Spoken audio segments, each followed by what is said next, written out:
Masih bahas vibe coding. Nah, jadi ternyata katanya ada 5 skill dalam vibe coding. Jadi memperkerjakan AI sebagai tim coding kita itu nggak semata-mata kita nggak ngerti apa-apa ya.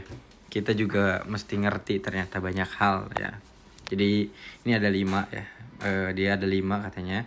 Yang pertama dari mulai thinking, itu dari mulai logiknya kita mesti ngerti ya. Aplikasi ini tuh akan berjalan seperti apa, itu mesti ngerti guys ya.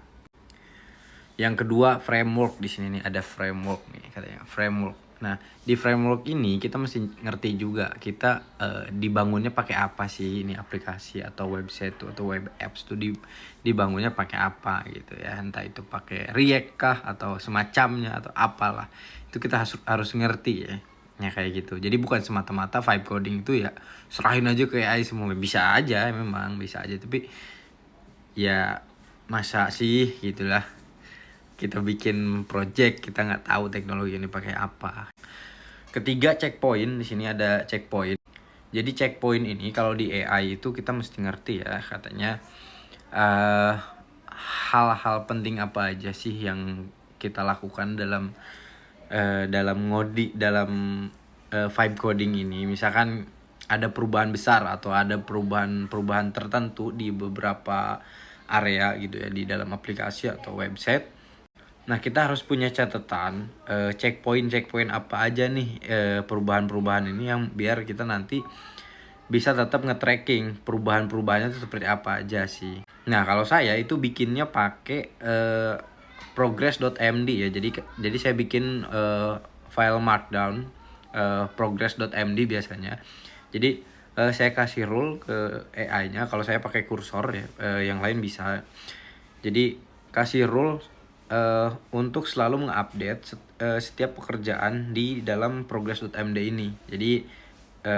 Jadi kelihatan tuh log-lognya apa yang dikerjain, walaupun nanti kita bikin chat baru gitu ya, kita masih punya lognya kayak gitu. Dia si AI kita tuh minta apa dan AI-nya ngerjain apa gitu, ada cek lognya di situ, ada lognya. Yang keempat itu debugging ya. Jadi vibe coding ini tuh bukan semata-mata semuanya aja terus ya. Gimana kalau ada error? Yang paling simpel adalah cek console log di Chrome kalian atau di browser kalian lah ya, kayak gitu. Yang kelima ini ada konteks ya katanya.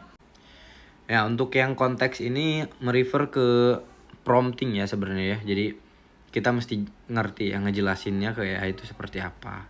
Kalau misalkan kita mau ngedit halaman A, konteksnya apa nih? Misalkan kita mau bikin mau edit halaman B, halaman beranda misalkan ya.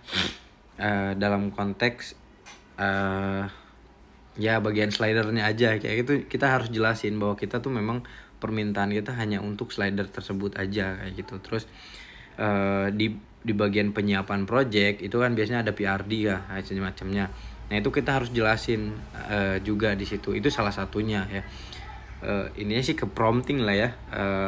Kita mesti ngerti, maksudnya kita mesti ahli lah dalam menjelaskan sesuatu ke AI. Jadi bukan semata-mata kita pakai bahasa manusia gitu lah. Nah, kita juga mesti ngerti nih di bagian mana itu mesti ngerti supaya si AI-nya juga yang ngerti konteksnya tuh lagi bahas apa gitu. Entah itu pakai screenshot kah atau semacamnya gitu ya.